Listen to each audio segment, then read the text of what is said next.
तिकडे विधान परिषदेमध्ये सभापती पदावर भाजप दावा करणार असल्याचं जवळपास निश्चित झालेलं आहे। विधान परिषदेमध्ये भाजपचा सभापती असावा असं प्रदेशाध्यक्ष चंद्रशेखर बावनकुळे म्हणालेले आहेत। महायुतीच्या नेत्यांशी चर्चा करून निर्णय घेऊ असं सुद्धा त्यांनी स्पष्ट केलंय।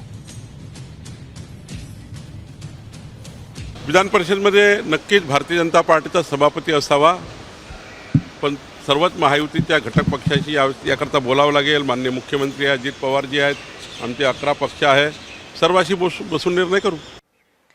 भाजपच्या संदर्भातील आणखी एक मोठी बातमी आहे। भाजपकडून 10 नेत्यांची नावं विधान परिषदेसाठी हायकमांडकडे पाठवण्यात आलेली आहेत। प्रदेशाध्यक्ष चंद्रशेखर बावनकुळे यांनी ही नावं दिल्लीला पाठवली आहेत। या 10 नावांपैकी फायनल नावावर आज शिक्कामोर्तब होण्याची शक्यता आहे।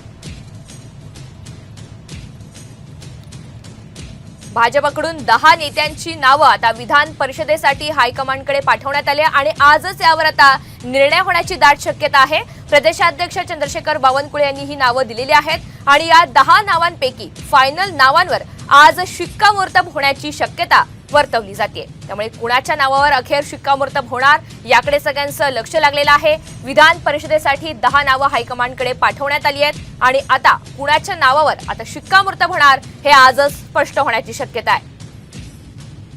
5 उमेदवारांची नावं फायनल होण्याची शक्यता वर्तवली जाते आणि जातीचं समीकरण पाळण्याचा भाजपचा प्रयत्न असेल असं सुद्धा एकंदरीतच राजकीय वर्तुळात सध्या बोललं जात आहे। त्यामुळे कुणाला संधी मिळणार आणि कुणाचा हिरमोड होणार हे सुद्धा बघावं लागणार आहे। भाजपकडून 10 नेत्यांची नावं ही विधान परिषदेसाठी हायकमांडकडे पाठवण्यात आली आहेत। प्रदेशाध्यक्ष चंद्रशेखर बावनकुळे यांनी ही नावं दिल्लीला पाठवल्याची माहिती आहे आणि या 10 नावांपैकी फायनल नावांवर आज शिक्कामोर्तब होण्याची शक्यता आहे। तर कुणाला संधी मिळणार आणि कुणाचा हिरमोड होणार हे सुद्धा पाहणं आपल्याला महत्त्वाचं असणार आहे।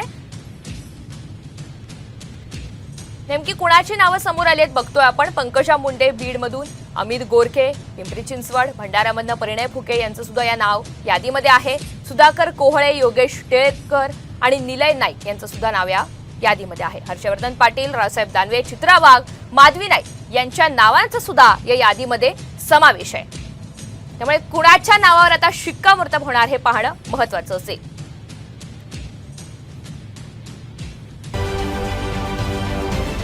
महाराष्ट्रातील सर्व बातम्यांचे विश्वासार्ह व्यासपीठ, सकाळच्या सर्व सोशल मीडिया प्लॅटफॉर्मला लाईक, फॉलो आणि सबस्क्राईब करा। तसंच सर्व नोटिफिकेशनसाठी बेल आयकॉन प्रेस करायला विसरू नका।